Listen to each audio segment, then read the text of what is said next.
লাগছে অনেস্টলি বলবেন, এখান থেকে বলবেন যা খারাপ লাগছে সেটা বলে দেবেন, ভাই এটা আমার খারাপ লাগছে, সেটা আমরা চেঞ্জ করবো। এবং কি ইনকাম করছেন, কত ইনকাম করছেন, আমরা পেশেন্টরা বাড়ছে কি করছে না হচ্ছে সব বলুন। Good morning. Good morning. আমার নাম সুমিতা মন্ডল। আমি এখানে জয়েন্ট হয়েছি। প্রথমে কিছুদিন কাজও করেছি, কিছু লোককে জয়েন্টও করেছিলাম, কিন্তু ওই স্যার যে বললো যে এর জন্য আমি সত্যি আমি বন্ধও করে দিয়েছিলাম, আর ভালোও লাগছিল, আমি বসেও গেছিলাম, নাহলে আমি করবো না, আমি ছেড়েই দিয়েছিলাম। কিন্তু স্যার ম্যাডামরা এতটাই আমাকে হেল্প করেছে আর সাহসটাও দিয়েছে, সেই হিসেবে আমি এখানে আবার কাজ করছি। আর প্রোডাক্ট আমি প্রত্যেক সপ্তাহে অফারে ছাড়ে, কিন্তু অফারের আগেই আমার প্রোডাক্ট উঠে যায়, এতটাই আমার মানে পেশেন্ট বেড়ে যাচ্ছে। আর একটা দিনে আমার মানে এই সপ্তাহে যে দিয়ে আসছি গ্যাসের স্পার্ট, মালিশ, ওই চুলকানির ওষুধটা, এইসবগুলো তারপরের সপ্তাহে আবার 200 বেড়ে যাচ্ছে। মানে আমি ঘরে বসে থেকেও আমি 200 টাকা ইনকাম করে নিই।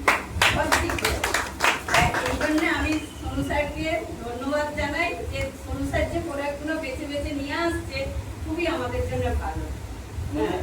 সব থেকে মানে এরকম হয়েছে এত প্রোডাক্ট আমি দিয়েছি কাউকে, সব থেকে মানে যার রোগ ম্যাডাম বললো যে 7-8 বছর ধরে হচ্ছে, মলম দিলে ভালো হয়েছে, এরকম আছে কেউ?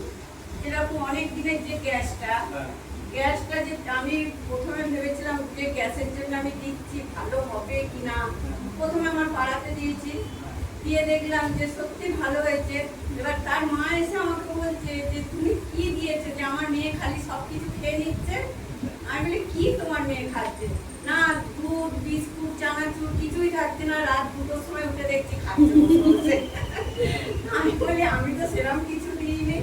বলছে না তুমি যে গ্যাসের ওষুধটা দিয়েছো আমার মেয়ে ঠিক মতন খায় না, ও মানে উল্টো টাইমেই খাচ্ছে, তার সত্ত্বেও গ্যাস ভালো হয়ে গেছে।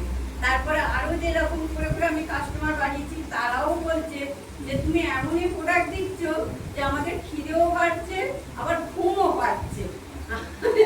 আমি বলি ঘুম পাচ্ছে তাহলে ঘুমিয়ে পড়ো তো।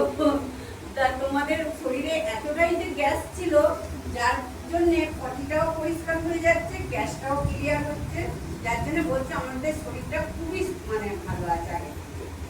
এই অবধি বলে শেষ করছি।